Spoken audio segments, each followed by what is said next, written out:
ഇനി അടുത്ത് നമ്മൾ മോളിനെ പറ്റി നമ്മളിപ്പോൾ GMM കണ്ടുപിടിക്കാനൊക്കെ ഇപ്പോൾ പഠിച്ച് അപ്പോൾ 1 GM = എത്ര അവഗാഡ്രോ നമ്പറിന് തുല്യം ആറ്റങ്ങളാണെന്നും 1 GMM എന്ന് പറയുന്നത് അവഗാഡ്രോ നമ്പറിന് തുല്യം മോളിക്യൂൾസ് ആണെന്നും ഒക്കെ ഇപ്പോൾ നമ്മൾ മുകളിൽ പറഞ്ഞു കഴിഞ്ഞു. എന്താണ് ഈ 1 മോൾ മോളിക്യൂൾസ്? ഈ മോൾ എന്നതുകൊണ്ട് ഉദ്ദേശിക്കുന്നത് എന്താണ്? അതാണ് ഇവിടെ ഇനി അടുത്ത് പറയാൻ പോകുന്നത്. അത് you are familiar with the word in mole. എന്താണ് ഈ മോൾ എന്ന വാക്കുകൊണ്ട് ഉദ്ദേശിക്കുന്നത്? മോൾ എന്ന് പറഞ്ഞാൽ mole is the unit used to denote the amount of substance which contain 6.022 × 10⁻³ particles. അതായത് 6.022 × 10⁻23 കണികകളടങ്ങിയ പദാർത്ഥങ്ങളുടെ അളവ് പ്രസ്താവിക്കുന്ന യൂണിറ്റാണ് മോൾ എന്ന് പറയുന്നത്. Mole is the unit used to denote the substance containing 6.022 × 10⁻23. അപ്പം നമുക്ക് ഡിഫൈൻ മോൾ എന്ന് ചോദിക്കാം. എന്താണ് മോൾ എന്നതുകൊണ്ട് ഉദ്ദേശിക്കുന്നത്? Mole is the unit used to denote the amount of substance containing 6.022 × 10⁻23. Avogadro നമ്പറിന് തുല്യം കണികകൾ അടങ്ങിയ പദാർത്ഥങ്ങളുടെ അളവ് പ്രസ്താവിക്കുന്ന യൂണിറ്റാണ് മോൾ എന്ന് പറയുന്നത്. അപ്പോൾ അത് നന്നായിട്ട് വായിച്ച് മനസ്സിലാക്കുക. Mole is the unit used to express the amount of substance containing 6.022 × 10⁻23 particles. How many molecules of water are present in 1 mole of water? 1 mole water എടുത്താൽ how many molecules are present? 1 mole water എടുത്താൽ എത്ര molecules ഉണ്ട്? Avogadro നമ്പറിന് തുല്യം 1 മോളല്ലേ എടുത്തിട്ടുള്ളൂ. അപ്പോൾ 1 മോൾ ഏത് സബ്സ്റ്റൻസ് എടുത്താലും 1 മോൾ ഏത് പദാർത്ഥം എടുത്താലും അതിലടങ്ങിയിരിക്കുന്ന മോളിക്യൂൾസിൻ്റെ എണ്ണം, തന്മാത്രകളുടെ എണ്ണം എന്ന് പറയുന്നത് അവഗാഡ്രോ നമ്പറിന് തുല്യം. അപ്പോൾ 6.022 × 10⁻23. What is it's mass? അതിൻ്റെ മാസ് എത്രയാണ്? അതിൻ്റെ മോളിക്കുലർ മാസിന് തുല്യം. അതായത് ഇപ്പോൾ ഏതിൻ്റെ മാസ്? വാട്ടറിൻ്റെ കാര്യമാണ് പറഞ്ഞിരിക്കുന്നത്. വാട്ടർ എന്ന് പറയുമ്പോൾ H2O. അപ്പോൾ H2O മോളിക്കുലർ മാസ് എത്രയാണ്? നേരത്തെ നമ്മൾ കാൽക്കുലേറ്റ് ചെയ്താണ് 18. അപ്പോൾ അതിൻ്റെ മാസ് എന്ന് പറയുന്നത് 18 ഗ്രാം. അപ്പോൾ ഗ്രാമിൽ തന്നെ എഴുതണം മാസ് എന്ന് ചോദിക്കുമ്പോൾ 18 ഗ്രാം. ഇനി how many GMM is present in it? അതിൽ എത്ര GMMകളുണ്ട്? 18 ഗ്രാം വാട്ടറിൽ. അതായത് ഒരു വാട്ടർ മോളിക്യൂൾസിൻ്റെ മാസാണ് 18 ഗ്രാം. അപ്പോൾ ഒരു GMM എന്ന് പറയുന്നത് ഒരു മോളിക്കുലർ മാസിന് തുല്യമാണ്. അപ്പോൾ എത്ര GMMകളുണ്ട്? 1 GMM. അപ്പോൾ നമുക്കിതിനെ എല്ലാം കൂടെ റിലേറ്റ് ചെയ്യാം. എന്താണ്? 6.022 × 10⁻³ molecules are called 1 mole of molecule. അതായത് ഈ 6.022 × 10⁻23 മോളിക്യൂൾസിനെ നമുക്ക് 1 മോൾ മോളിക്യൂൾ എന്ന് വിളിക്കാം. അതായത് നമ്മൾ ഏതിനെയൊക്കെ തമ്മിൽ റിലേറ്റ് ചെയ്യണം? ഒരു GMMനെയും ഈ അവഗാഡ്രോ നമ്പർ ഓഫ് മോളിക്യൂൾസിനെയും മോളിനെയും തമ്മിൽ ബന്ധിപ്പിച്ചാൽ എങ്ങനെ എഴുതാം? 1 GMM = 1 മോൾ. 1 GMM ഏത് പദാർത്ഥം എടുത്താലും അത് 1 മോളിന് തുല്യമാണ്. കാരണം 1 മോൾ എന്ന് പറഞ്ഞാൽ എന്താണ്? അവഗാഡ്രോ നമ്പറിന് തുല്യം കണികളടങ്ങിയ പദാർത്ഥങ്ങളുടെ യൂണിറ്റാണ് 1 മോൾ. അപ്പോൾ അതിലടങ്ങിയിരിക്കുന്ന കണികളുടെ എണ്ണം എത്രയായിരിക്കും? അവഗാഡ്രോ നമ്പറിന് തുല്യം. അപ്പോൾ 1 GMM ഏതിന് തുല്യമാണ്? 1 മോളിന് തുല്യമാണ്. 1 മോൾ എന്ന് പറയുന്നത് അവഗാഡ്രോ നമ്പർ തന്മാത്രകളുടെ എണ്ണത്തിന് തുല്യമാണ്. അപ്പോൾ അതാണ് മോൾ എന്നതുകൊണ്ട് ഉദ്ദേശിക്കുന്നത്. Mole is the unit used to express the amount of substance containing 6.022 × 10⁻23. ഇത് മൂന്നിനെയും നമുക്ക് ബന്ധിപ്പിക്കാം. 1 GMM = 1 മോൾ. 1 മോളിന് തുല്യമാണ്. അതിന് തുല്യമാണ് അവഗാഡ്രോ നമ്പർ തന്മാത്രകൾ 6.022 × 10⁻23 മോളിക്യൂൾസ്. ഇപ്പോൾ ഇവിടെ നിങ്ങൾക്ക് എക്സാമിനൊക്കെ ചോദിക്കുന്ന ഇതുപോലെയുള്ള ഡയഗ്രങ്ങൾ തന്നായിരിക്കും. അപ്പോൾ എല്ലാം കൂടെ ഒരുമിച്ച് അതിൽ വരും. നമ്മളിതുവരെ പഠിച്ച കാര്യങ്ങളെല്ലാം കൂടെ ഒരുമിച്ച് അതിൽ വരും. നോക്കൂ, ഇവിടെ N2 ഈസ് ദ ഡൈഅറ്റോമിക് മോളിക്യൂൾസ്. നൈട്രജനാണ് ഇവിടെ തന്നേക്കുന്നത്. അപ്പോൾ അതിൽ നൈട്രജൻ്റെ സെൻട്രൽ പാർട്ടിൽ നൈട്രജൻ്റെ മോളിക്കുലർ മാസ് N2 ഇപ്പോൾ 28 ഗ്രാം. അങ്ങനെ തന്നിട്ട് the molecular mass of nitrogen 28 ബാക്കിയെല്ലാം നിങ്ങൾ ഫില്ല് ചെയ്യാനായിരിക്കും തന്നിരിക്കുന്നത്. 28 ഗ്രാം നൈട്രജൻ എന്ന് പറഞ്ഞിട്ട് മുകളിൽ റൈറ്റ് സൈഡിലോട്ട് ആരോ എത്ര GMM നൈട്രജൻ ആണെന്ന് ചോദിക്കും. ഡാഷ് GMM നൈട്രജൻ അതായിരിക്കും അവിടെ നമ്മൾ എഴുതാനുള്ളത് പരീക്ഷയ്ക്ക് ആൻസർ. ഇതുപോലെ ഓരോന്നിനും ഓരോ മാർക്കും കിട്ടും. 28 ഗ്രാം N2 എന്ന് പറയുന്നത് എത്ര GMM ആണ്? അത് N2ൻ്റെ മോളിക്കുലർ മാസ്സാണ്. അപ്പോൾ എത്ര GMM ആയിരിക്കും അവിടെ ഉള്ളത്? 1 GMM. 1 GMM എന്ന് നമ്മളവിടെ എഴുതണം. ഇനി എത്ര മോളിക്യൂൾസ് ഉണ്ടെന്ന് 28 ഗ്രാം N2ൽ എത്ര മോളിക്യൂൾസ് ഉണ്ട് നോക്കണം. മോളിക്യൂൾസ് ആണോ ആറ്റങ്ങളാണോ എന്ന് നോക്കണം. രണ്ടായിട്ട് വേണം എഴുതാം. മോളിക്യൂൾസ് എന്ന് പറയുമ്പോൾ 1 GMM ആണ്. N2 28 ഗ്രാം N2 ആണ്. അപ്പോൾ ഒരു ഒറ്റ മോളിക്യൂളായിട്ടാണ് നമ്മൾ കണക്കാക്കുന്നത്. ഒരു മോളിക്യൂൾ 1 GMM ആയിട്ടാണ് എടുക്കുമ്പോൾ 1 GMM ൽ അടങ്ങിയിരിക്കുന്ന മോളിക്യൂൾസിൻ്റെ എണ്ണം എന്ന് പറയുന്നത് അവഗാഡ്രോ നമ്പറിന് തുല്യം. അപ്പോൾ 1 GMM അതിൻ്റെ = 6.022 × 10⁻23 മോളിക്യൂൾസ്. അപ്പോൾ അടങ്ങിയിരിക്കുന്ന തന്മാത്രകളുടെ എണ്ണം എന്ന് പറയുന്നത് 6.022 × 10⁻23. ഇനി എത്ര മോളാണെന്നാണ് നമ്മളിപ്പോൾ മൂന്നും തമ്മിലുള്ള റിലേഷൻ പഠിച്ചു. 1 GMM = അവഗാഡ്രോ നമ്പർ = 1 മോൾ. അപ്പോൾ എത്ര മോളാണ്? 1 മോൾ N2 മോളിക്യൂൾസാണ്. അപ്പോൾ ഇതെല്ലാം ഒന്നാണ്, തുല്യമാണ്. ഇനി എൻ്റെ ലെഫ്റ്റ് സൈഡിൽ നോക്കൂ. 28 ഗ്രാം നൈട്രജൻ എത്ര GMകളുണ്ടെന്നാണ് ചോദിച്ചേക്കുന്നത്. അപ്പോൾ ഈ റൈറ്റ് സൈഡിലെല്ലാം തന്മാത്രകളുടെ കാര്യമാണ് ചോദിച്ചേക്കുന്നത്. ലെഫ്റ്റ് സൈഡിൽ എൻ്റെ ആറ്റങ്ങളുടെ കാര്യമാണ് ചോദിച്ചേക്കുന്നത്. ഇവിടെ എത്ര ആറ്റങ്ങൾ ചേർന്നാണ് നൈട്രജൻ ഉണ്ടായിരിക്കുന്നത്? 2 ആറ്റങ്ങളാണ്. അപ്പോൾ 28 ഗ്രാം നൈട്രജനിൽ എത്ര GMകളുണ്ടെന്ന് കണ്ടുപിടിച്ചാൽ പോരെ? എത്ര GM ഇങ്ങനെ കണ്ടുപിടിക്കും? 28 ഭാഗം ഒരു നൈട്രജൻ ആറ്റത്തിൻ്റെ മാസ് 28 ഭാഗം 14. എത്ര കിട്ടും? 2 GM എന്ന് കിട്ടും. അപ്പോൾ അതാണ് 2 GM. ഇനി അവയിലടങ്ങിയിരിക്കുന്ന ആറ്റങ്ങൾ GM പറയുമ്പോൾ അവിടെ അവഗാഡ്രോ നമ്പർ എഴുതിയിട്ട് ആറ്റങ്ങളെന്ന് എഴുതണം, ആറ്റംസ് എന്ന് എഴുതണം. അതാണ് അത് തമ്മിലുള്ള വ്യത്യാസം എന്ന് പറയുന്നത്. GMM പറയുമ്പോൾ അവഗാഡ്രോ നമ്പറിൻ്റെ കൂടെ മോളിക്യൂൾസ് തന്മാത്രകളെന്ന് എഴുതണം. ഇവിടെ നമ്മൾ ആറ്റങ്ങളാണ് എഴുതുന്നത്. അപ്പോൾ എത്ര ആറ്റങ്ങളായിരിക്കും? 2 × Avogadro number of atoms. 2 × 6.022 × 10⁻23 atoms ഉണ്ടാവും. അപ്പോൾ അങ്ങനെയാണെങ്കിൽ എത്ര മോളുണ്ടെന്നാണ് ചോദിച്ചേക്കുന്നത്. അപ്പോൾ മോളെന്ന് പറയുമ്പോൾ 2 GM അല്ലേ? ഇപ്പോൾ 2 GM = 2 മോൾ. അപ്പോൾ 2 മോൾ നൈട്രജൻ ആറ്റം. അപ്പോൾ ഈ മോൾ ആറ്റങ്ങളും മോളിക്യൂൾസുമായിട്ട് എങ്ങനെയാണ് ബന്ധിപ്പിക്കുന്നത്? ഇവിടെ 2 GM ആണെങ്കിൽ നമ്മൾ 2 മോൾ നൈട്രജൻ ആറ്റംസ് എന്നാണ് എഴുതിയത്. അപ്പോൾ 1 GM = 1 മോൾ നൈട്രജൻ ആറ്റംസ് എന്ന് എഴുതണം. GMM ആണെങ്കിൽ നമ്മൾ എന്തോന്ന് എഴുതും? അവഗാഡ്രോ നമ്പർ എഴുതുമ്പോൾ 6.022 × 10⁻23 മോളിക്യൂൾ എന്ന് എഴുതണം. അപ്പോൾ നമുക്ക് ആറ്റങ്ങളും തന്മാത്രകളും സെപ്പറേറ്റ് എഴുതുമ്പോൾ ഈ അവഗാഡ്രോ നമ്പറിൻ്റെ കൂടെ എഴുതേണ്ടതാണ് ശ്രദ്ധിക്കാനുള്ളത്. ആറ്റങ്ങളാണെങ്കിൽ അവഗാഡ്രോ നമ്പർ ഓഫ് ആറ്റങ്ങൾ എന്ന് എഴുതണം, അല്ലെങ്കിൽ മോൾ ആറ്റങ്ങൾ എന്ന് എഴുതണം. മോൾ ആറ്റങ്ങളെന്ന് പറയുകയാണെങ്കിൽ അത് GMനെയാണ് സൂചിപ്പിക്കുന്നത്. മോളിക്യൂൾസ് എന്ന് പറയുകയാണെങ്കിൽ അത് GMMനെയാണ് സൂചിപ്പിക്കുന്നതെന്ന് മനസ്സിലാക്കണം. അപ്പം മോള് എന്ന് പറയുന്നത് ഇതാണ്. ആറ്റങ്ങളുടെ കാര്യം എഴുതുമ്പോൾ 1 മോൾ ആറ്റംസ് എന്ന് പറയും. മോളിക്യൂളിൻ്റെ കാര്യം വരുമ്പോൾ 1 മോൾ മോളിക്യൂൾസ് എന്ന് പറയും. ഇതാണ് മോളിനെ പറ്റി മനസ്സിലാക്കാനുള്ളത്. അടുത്ത് നമ്മൾ പഠിക്കാൻ പോകുന്നത് ഈ വാതകങ്ങളുടെ വ്യാപ്തം, അവൻ്റെ മോൾസ് തമ്മിലുള്ള ബന്ധത്തെ പറ്റിയാണ്. അതായത് മോളിൻ്റെ കാര്യം നമ്മൾ ഇപ്പോൾ പറഞ്ഞു കഴിഞ്ഞു മോളിൽ. ഇനി അവരുടെ വ്യാപ്തവും മോളുകളും തമ്മിൽ എന്തെങ്കിലും ബന്ധമുണ്ടോ? അപ്പോൾ അടുത്ത് അതിനെ പറ്റിയാണ് പറയാൻ പോകുന്നത്.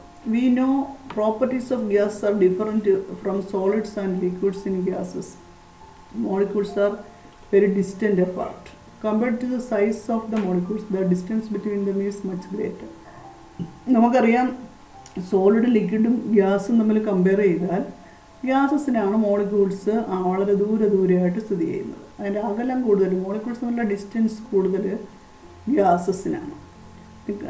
ഒരു മോളിക്യൂളിൻ്റെ വോളിയമായിട്ട് സൈസുമായിട്ട് കമ്പയർ ചെയ്താൽ അതിൻ്റെ ഡിസ്റ്റൻസ് എന്ന് പറയുന്നത് വളരെ ദൂരമാണ്. അതായത് നമ്മൾ ഫിഗറൊക്കെ വരച്ച് പഠിച്ചിട്ടുണ്ട്. ഗ്യാസിൻ്റെ മോളിക്യൂൾസ് അവ തമ്മിലുള്ള അകലം വളരെ കൂടുതലാണ്. In the case of gases at A given pressure and temperature the volume of a gas depends upon the number of molecules. നമ്മളിപ്പോൾ മൂന്നാമത് പഠിച്ചല്ല, അവഗാഡ്രോ ലായിൽ നമ്മൾ പഠിച്ചു എന്താണ്? ടെമ്പറേച്ചറും പ്രഷറും സ്ഥിരമായിരിക്കുമ്പോൾ, താപവും മർദ്ദവും സ്ഥിരമായിരിക്കുമ്പോൾ ഒരു നിശ്ചിത മാസ് വാതകത്തിൻ്റെ വ്യാപ്തം അതിലെ തന്മാത്രകളുടെ എണ്ണത്തിന് നേർ അനുപാതത്തിലായിരിക്കും. അതായത് ഒരു constant temperature and pressure volume of a gas is directly proportional to the number of molecules. അതായത് നമ്പർ ഓഫ് മോളിക്യൂൾസ് തന്മാത്രകളുടെ എണ്ണം കൂടുമ്പോൾ അതിൻ്റെ വ്യാപ്തം കൂടാം. അപ്പോൾ ഇങ്ങനെയൊക്കെ എക്സാമിന് ചോദിച്ചിട്ടുണ്ട്. എന്തോന്നാണ് ടെമ്പറേച്ചറിലും പ്രഷറിലും അല്ലെ താപനിലയിലും മർദ്ദത്തിലും വ്യത്യാസം വരുത്താതെ ഒരു വാതകത്തിൻ്റെ വ്യാപ്തം എങ്ങനെ കൂട്ടാം? അപ്പോൾ കുറച്ച് കൂടുതൽ ഗ്യാസ് അതിലേക്ക് ആഡ് ചെയ്താൽ പോരെ. കുറച്ച് ഗ്യാസ് കൂടുതൽ ആഡ് ചെയ്യുക എന്ന് പറഞ്ഞാൽ നമ്പർ ഓഫ് മോളിക്യൂൾസ് കൂട്ടുക എന്നാണ് അർത്ഥം. അതാണ് ഇവിടെ ഉദ്ദേശിക്കുന്നത്. And not on the type and size of the molecules. So whatever gas may to be at the same conditions of pressure and temperature, if the number of molecules are the same, their volume also be same. അതായത് ടെമ്പറേച്ചറിനും പ്രഷറിനും വ്യത്യാസം വരുത്താതിരുന്നാൽ അതിലടങ്ങിയിരിക്കുന്ന number of molecules equal ആയിരിക്കും, അതിൻ്റെ വ്യാപ്തവും തുല്യമായിരിക്കും എന്നാണ് പറയുന്നത്. അതായത് ഇവിടെ നമ്മൾ ഉദ്ദേശിക്കുന്ന ഗ്യാസസിൻ്റെ മോളാർ വോളിയം എന്നാൽ എന്താണ് എന്നതിനെ പറ്റി പറയാനാണ് അടുത്ത ഗുണം. എന്താണ് മോളാർ വോളിയം? മോളുമായി റിലേറ്റ് ചെയ്ത് വ്യാപ്തത്തിനെ പ്രസ്താവിക്കുന്നതാണ് ഇവിടെ. അപ്പം എന്താണ് 1 mole ഓഫ് എനി ഗ്യാസ്? ഒരു മോൾ ഏത് ഗ്യാസ് എടുത്താൽ, ഒരു മോൾ എന്ന് പറഞ്ഞാൽ 1 GM ആവാം 1 GMM ആവാം. 1 mole of any gas under the same conditions of temperature and pressure will contain the same number of molecules. Under the same condition എന്ന് പറഞ്ഞാൽ ടെമ്പറേച്ചറിനും പ്രഷറിനും വേരിയേഷൻ വരാൻ പാടില്ല, വ്യത്യാസം വരുത്താൻ പാടില്ല. അപ്പോൾ അത് കോൺസ്റ്റൻസിയിലായിരിക്കണം. ടെമ്പറേച്ചറിനും പ്രഷറിനും ഒന്നും വ്യത്യാസം വരുത്താതെ ഒരു മോൾ ഏത് വാതകം എടുത്താലും ഇറ്റ് കണ്ടെയ്ൻ ഇതിലടങ്ങിയിട്ടുണ്ട് എന്തെന്നാണ് സെയിം നമ്പർ ഓഫ് മോളിക്യൂൾസ്. അതിലടങ്ങിയിരിക്കുന്ന തന്മാത്രകളുടെ എണ്ണം തുല്യമായിരിക്കും. അതുകൊണ്ട് തന്നെ ആ തന്മാത്രകളുടെ എണ്ണവും വ്യാപ്തവും തമ്മിൽ ഡയറക്റ്റ് പ്രൊപ്പോർഷൻ ഒരേ നേരനുപാതത്തിലാണല്ലോ. അപ്പോൾ number of molecules and hence their volume also be same. അതുകൊണ്ട് ഇവിടെ വ്യാപ്തവും തുല്യമായിരിക്കും. ഇതിനെ molar volume of the gas എന്നാണ് പറയുന്നത്. അതിനെ മോളാർ വ്യാപ്തം, വാതകങ്ങളുടെ മോളാർ വ്യാപ്തം എന്നാണ് നമ്മൾ ചോദിക്കും പരീക്ഷയ്ക്ക്. അപ്പോഴും നമ്മൾ എന്താ എഴുതേണ്ടത്? 1 mole of any gas under the same conditions of temperature and pressure will contain same number of molecules and hence their volume will also be same. അതായത് താപനിലയും മർദ്ദവും സ്ഥിരമായിരിക്കുമ്പോൾ ഒരു മോൾ ഏത് വാതകത്തിൻ്റെയും വ്യാപ്തം തുല്യമായിരിക്കും. കാരണം അതിലടങ്ങിയിരിക്കുന്ന തന്മാത്രകളുടെ എണ്ണം തുല്യമായിരിക്കും. ഇതിനെയാണ് മോളാർ വ്യാപ്തം എന്ന് പറയുന്നത്. ഒരിക്കൽ കൂടി പറയാം. 1 mole of any gas under the same conditions of temperature and pressure contains same number of molecules and also their volume will also be equal. This is called molar volume. അപ്പോൾ same condition ടെമ്പറേച്ചറും പ്രഷറും same condition ആയിരുന്നാൽ 1 mole of any gas contain equal number of molecules. So their volume is also equal. This is called molar volume. നന്നായി പഠിച്ചു വയ്ക്കുക. ഇനി molar volume വെച്ചുകൊണ്ട് നമ്മൾ കുറച്ചുകൂടി കാര്യങ്ങൾ മനസ്സിലാക്കാനായിട്ടാണ് താഴോട്ട് നോക്കുന്നത്. നോക്കൂ. But what about if there change in temperature and pressure? ടെമ്പറേച്ചറും പ്രഷറിനും വേരിയേഷൻ വന്നാലോ? While analyzing the gas laws, we understand that there are change in pressure and temperature. The volume is also changed. അപ്പോൾ ടെമ്പറേച്ചറിനും പ്രഷറിനും variation വന്നാൽ അവയുടെ ആ വോളിയത്തിനും വ്യാപ്തത്തിനും change ഉണ്ടാകും. എന്നാൽ scientist experimentally proved that the volume of 6.022 into 10⁻23 molecules of any gas at 273 K and 1 atm pressure occupies 22.4 liters. അപ്പോൾ scientist ഒരു എക്സ്പെരിമെൻറ്റിൽ കൂടി prove ചെയ്തിട്ടുണ്ട് ഈ 6.022 into 10⁻23 മോളിക്യൂൾസ് അടങ്ങിയ ഏത് വാതകവും ഒരു സ്ഥിര താപനിലയിലും മർദ്ദത്തിലും, സ്ഥിര താപനില എന്ന് പറയുന്നത് ഇവിടെ ഒരു ഫിക്സഡ് ടെമ്പറേച്ചർ 273 K, അതായത് 0 ഡിഗ്രി സെൽഷ്യസിലാണെങ്കിൽ 0 degree C, 273 K Kelvin scale. നമ്മൾ ചാർട്ട്സിലാണ് പഠിച്ചപ്പോൾ പറഞ്ഞതാണ് Kelvin scale. 273 K and 1 atm pressure, അതായത് മർദ്ദത്തിൻ്റെ യൂണിറ്റ് അറ്റ്മോസ്ഫറിക് പ്രഷർ. atm എന്ന് പറയുന്നത് മർദ്ദത്തിൻ്റെ യൂണിറ്റാണ്, 1 atm എന്ന് പറയുന്നത്. 1 atm പ്രഷർ ഒക്കുപൈസ് 22.4 liters, 22.4 ലിറ്റർ വ്യാപ്തം ഉണ്ടായിരിക്കും. അതായത് 273 K താപനിലയിലും 1 atm മർദ്ദത്തിലും 1 മോൾ ഏത് വാതകം എടുത്താലും അതിൻ്റെ വ്യാപ്തം 22.4 ലിറ്റേഴ്സ് എന്നൊരു ഫിക്സഡ് നമ്പറായിരിക്കും. അതിനാണ് നമ്മൾ പറയുന്നത് മോളാർ വോളിയം എന്ന് പറയും. മോളാർ വോളിയം മറ്റ് STP എന്ന് പറയും. STP എന്ന് പറഞ്ഞാൽ ഇവിടെ ഉദ്ദേശിക്കുന്നത് standard temperature and pressure. Standard ഒരു പ്രമാണ മർദ്ദവും താപനിലയും എന്ന് പറയും. അതിനിവിടെ എന്താണ് ഈ STP എന്ന് പറഞ്ഞാൽ ഉദ്ദേശിക്കുന്നത് എന്താണ്? What you mean by STP എന്ന് വെച്ചാൽ നിങ്ങൾ എന്താ എഴുതേണ്ടത്? അതായത് സ്റ്റാൻഡേർഡ് ടെമ്പറേച്ചർ ആൻഡ് പ്രഷർ എന്ന് എഴുതിയിട്ട് ഏതാണ് ഈ സ്റ്റാൻഡേർഡ് ടെമ്പറേച്ചറുടെ? 273K. ഇത്രയാണ് pressure. On ATM pressure are known as standard temperature and pressure. What you mean by STP? 273K temperature, 273K താപനിലയും 1 ATM പ്രഷർ, 1 ATM മർദ്ദവുമാണ് ഈ സ്റ്റാൻഡേർഡ് ടെമ്പറേച്ചർ STP എന്നതുകൊണ്ട് ഉദ്ദേശിക്കുന്നത്. ഒരുപാട് എക്സാമിന് ചോദിക്കാമെന്നുള്ളതാണ് എന്താണ് STP. What do you mean by STP?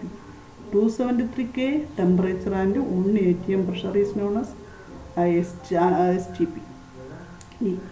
ഈ STPയിലായിരിക്കുമ്പോഴാണ്, അതായത് ഈ താപനിലയിൽ ഈ മർദ്ദത്തിലും ആയിരിക്കുമ്പോഴാണ് 1 മോൾ ഏത് വാതകം എടുത്താലും അതിൻ്റെ വോളിയം എന്ന് പറയുന്നത് 22.4 ലിറ്റർ ആവുന്നു.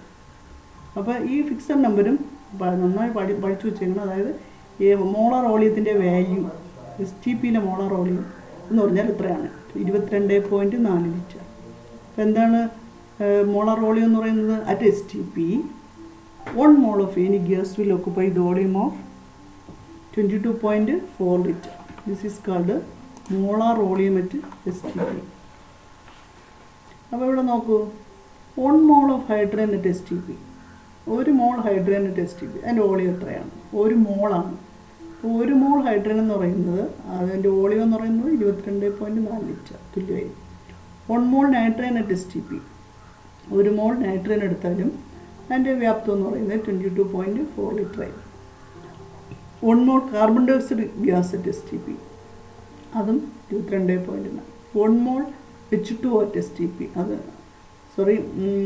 ഗ്യാസസിൻ്റെ കാര്യം എന്ന് പറയുന്നത്. അപ്പോൾ 1 mole NO2 at STP, 1 mole chlorine at STP, ഇതെല്ലാം ഇത്രയായിരിക്കും 22.4 ലിറ്റർ. അപ്പോൾ ഇത് വാതകങ്ങളുടെ കാര്യത്തിൽ മാത്രം ആപ്ലിക്കബിളാണ് ഈ വോളിയം എന്ന് പറയുന്നത്.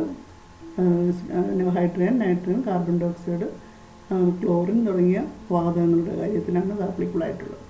അപ്പോൾ അത് വെച്ചുകൊണ്ട് നമുക്ക് കുറച്ച് പ്രോബ്ലം ചെയ്യണം. നോക്കൂ, 22.4 litre of gas at STP. ഈ 22.4 litre of gas at STP എന്ന് പറയുന്നത് എത്ര മോളിന് തുല്യമാണ്? നമുക്കറിയാം 1 മോൾ ഗ്യാസിൻ്റെ വോളിയമാണ് 22.4 ലിറ്റർ എന്ന് പറയുന്നത്. അപ്പോൾ 22.4 litre of gas at STP എന്ന് പറഞ്ഞാൽ എത്ര മോളിന് തുല്യമാണ്? 1 മോളിന് തുല്യമാണ്. അതിന് 44.8 litre of gas at STP എങ്ങനെ കണ്ടുപിടിക്കും? എന്നിട്ട് നമ്മൾ number of GMM number of GAM കണ്ടുപിടിച്ച പോലെ തന്നെ ഇവിടെ വോളിയം തന്നിട്ടുണ്ട്. അത് വെച്ചുകൊണ്ട് നമ്പർ ഓഫ് മോളാണ് ഇവിടെ കണ്ടുപിടിക്കാറ്. മോളും വോളിയവും തമ്മിലാണ് ഇവിടെ ബന്ധിപ്പിച്ചിരിക്കുന്നത്. അപ്പോൾ 1 മോൾ ഏത് വാതകത്തിൻ്റെയും വോളിയം എന്ന് പറയുന്നത് 22.4 ലിറ്റർ. അപ്പോൾ ഇവിടെ വോളിയം തന്നിട്ടുണ്ട് എത്രയാണ്? 44.8 litre of gas at STP. 44.8 litre വാതകം STPയിൽ 44.8 ലിറ്റർ വാതകം തന്നിരുന്നാൽ അതിലടങ്ങിയിരിക്കുന്ന മോളുകളുടെ എണ്ണം എത്ര എന്ന് ചോദിച്ചാൽ എന്ത് ചെയ്യും? അതായത് നമുക്കിവിടെ തന്നിരിക്കുന്നത് ഗിവൺ വോളിയം, STPയിലെ വോളിയമാണ് തന്നിരിക്കുന്നത്. ആ വോളിയത്തിനെ മോളാർ വോളിയം കൊണ്ട് ഡിവൈഡ് ചെയ്താൽ മതി. 44.8 ലിറ്റർ ഗ്യാസ് എന്ന് പറയുന്നത് തന്നിരിക്കുന്ന വോളിയം, അതിൻ്റെ മോളാർ വോളിയം. അപ്പോൾ മോളാർ വോളിയം എന്ന് പറയുമ്പോൾ ഫിക്സഡ് നമ്പറാണ്. എത്രയാണ്? 22.4 ലിറ്റർ. അപ്പോൾ 44.8 divide by 22.4 is equal to 2 mole. അപ്പോൾ 224 litre of gas at STP. അങ്ങനെയാണെങ്കിൽ അതെങ്ങനെ കണ്ടുപിടിക്കും? അത് ഇതുപോലെ തന്നെ 224/22.4. Number of moles of gas at STP. ഇപ്പോൾ എങ്ങനെയായാലും നമ്മൾ നമ്പർ ഓഫ് മോൾസ് കണ്ടുപിടിക്കും. മോളുകളുടെ എണ്ണം കണ്ടുപിടിക്കാം. വ്യാപ്തം തന്നിരുന്നാൽ മോൾ എണ്ണം കണ്ടുപിടിക്കുന്ന വിധം അതാണ് ഇവിടെ ഉദ്ദേശിക്കുന്നത്. അതായത് തന്നിരിക്കുന്ന വോളിയത്തിനെ നമുക്ക് ക്വസ്റ്റ്യൻ തന്നിരിക്കുന്ന വോളിയത്തിനെ ഈ 22.4 ലിറ്റർ കൊണ്ട് ഡിവൈഡ് ചെയ്താൽ ഭാഗിച്ചാൽ നമുക്ക് മോളുകളുടെ എണ്ണം കിട്ടും, മോളെണ്ണം കിട്ടും. Number of moles of gas at STP is equal to volume in STP divided by 22.4 4 litre. അപ്പോൾ ഇങ്ങനെയും ഇത് വെച്ചും പ്രോബ്ലം ചോദിക്കാം. അതായത് വോളിയം തന്നിട്ട് നമ്പർ ഓഫ് മോൾസ് കണ്ടുപിടിക്കാനായിട്ട്. തന്നിരിക്കുന്ന വോളിയത്തിനെ മോളാർ വോളിയം കൊണ്ട് ഭാഗിച്ചാൽ മതി. അപ്പോൾ നമുക്ക് മോളുകളുടെ എണ്ണം കിട്ടും. ഇനി അത് വെച്ചുകൊണ്ട് നമ്പർ ഓഫ് മോളിക്യൂൾസും കണ്ടുപിടിക്കാം. മോളുകളുടെ എണ്ണം അറിയാമെങ്കിൽ എങ്ങനെ നമ്പർ ഓഫ് മോളിക്യൂൾസ് കണ്ടുപിടിക്കും? മോളെണ്ണം ഇൻറ്റു അവഗാഡ്രോ നമ്പർ. മോളുകളുടെ എണ്ണം കണ്ടുപിടിച്ചിട്ട് അവഗാഡ്രോ നമ്പർ കൊണ്ട് മൾട്ടിപ്ലൈ ചെയ്താൽ മതി, ഗുണിച്ചാൽ മതി. ഇനി ഒരു ടേബിൾ ഇവിടെ തന്നേക്ക് നോക്കൂ. കംപ്ലീറ്റ് ഒരു chart. Complete the flow chart given below relate 1 mole of substance.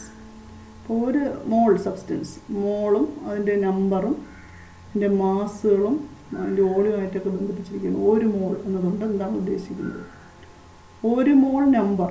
1 mole എന്ന് പറഞ്ഞാൽ അതിൻ്റെ നമ്പർ എന്ന് പറഞ്ഞാൽ അതിൻ്റെ എണ്ണം. നമ്മൾ ആറ്റങ്ങളുടെ എണ്ണം അല്ലെങ്കിൽ മോളിക്യൂൾസിൻ്റെ എണ്ണമൊക്കെ ആണെങ്കിൽ ഏത് നമ്പർ സൂചിപ്പിക്കും?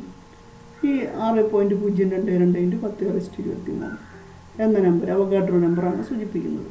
മാസ് ആണെങ്കിലോ, മാസ് 2 രീതിയിൽ ഇവിടെ പറഞ്ഞിട്ടുണ്ട്.